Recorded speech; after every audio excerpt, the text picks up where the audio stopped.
Mkopo wa kwanza kwa shilingi ngapi? Sisi tulichukua moja kwa moja, mkopo wa kwanza ni 600. Ambao ndo bado mnaulipa au umepata mwingine? Ndio. Bado tunaendelea kuulipa. Tumepata mwingine. Umebakiza kiasi gani mali zile? Nimebaki kama kiasi cha milioni 5. Kwa milioni 5. Kwa mnafanya biashara gani? Biashara tunazofanya sisi hapa. Ndio. Biashara tunazozifanya ni uuzaji wa maji pamoja na vinywaji, soda na matumizi madogo ya nyumbani. Pia tuna biashara za uuzaji wa vifaa vya simu kama charger, vioo vya simu, protector, na kuna mwingine mwenzetu anafanya biashara za kinyozi. Pia mwingine anafanya biashara ya uuzaji wa vyakula maarufu kama mama lishe. Sawa sawa. Ndio. Hongereni sana. Amina. Hongereni sana. Ndugu yangu, kikundi chako kinaitwaje? Kikundi changu kinaitwa Ludewa Ashtec Group. Tunajishughulisha na utunzaji wa mazingira kupitia ufugaji wa nyuki kama mnavyoona, lakini tuna nyuki aina mbili, nyuki wanaouma au tunasema nyuki wanaodunga na wale nyuki wasiodunga. Nyuki wasiodunga asili yake ni hii hapa kwenye vikopo hivi vidogo, sisi tumeita tone la samani. Tone la samani kwa sababu ya ubora wake au umuhimu wake. Lakini tuna nyuki asili ya nyuki wakubwa kama hii hapa, lakini unapotoka shambani unaweza kutoka na asali kama hivi. Ni mambo mazuri kabla hujaichuja, lakini hapa ikiwa imechuja. Kwenye masuala ya mkopo, sisi tulianza kupata shilingi 740 ndio mikopo mwaka 2009 huko, tukaja tukakopa milioni 2, tukaja tukakopa milioni 6, tukaja tukakopa milioni 10. Milioni 6 tumekopa 2019 2020, lakini milioni 10 tumekopa 2025 2026, na tumalize deni yani mwaka huu.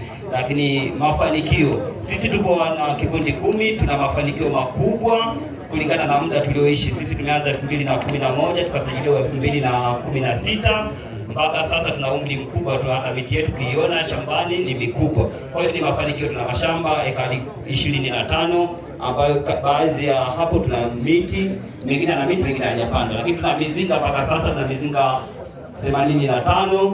Tuna ofisi ambayo ni collection center ambayo imejengwa wilayani Ludewa kwa ufadhili wa FAO kupitia shirika la Padeco ambalo makao makuu yake yako Njombe, lakini tuna vifaa vya utengenezaji kwa ujumla tuko vizuri. Tuna guta ambalo linaturahisisha utendaji wa kazi mfano bustanini, lakini tuna vifaa vyote, na sasa hivi tumepata ufadhili au fedha kutoka TAF, Tanzania Forest Fund, ambayo tunaendelea kutengeneza mizinga.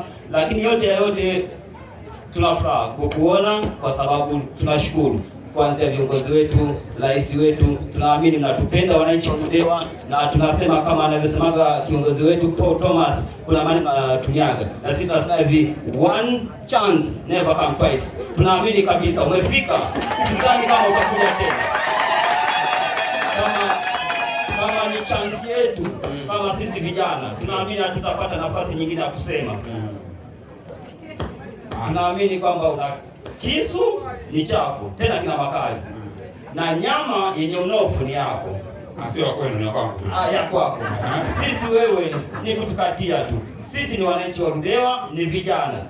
Hapa ni baadhi tu, lakini wapo wengi na wengine hujawaona. Wengine wako mashambani wanapambana, pengine hawajapata fursa. Wewe unalo la kusema. Asante. Sasa babu yako kwa jamani, asante sana na wapongeza hasa kitu nilichokipenda kwenye vikundi vyote. Wameanza na mkopo mdogo, mkopo ukakua, manake inaonyesha kwamba wana nidhamu ya masuala mazima ya pesa. Na mkuu wa wilaya hongera, pamoja na timu yako, mkurugenzi na wasimamizi wote kama wasimamizi wa jamii ambao umehakikisha hizo fedha zinafika kwa lengo.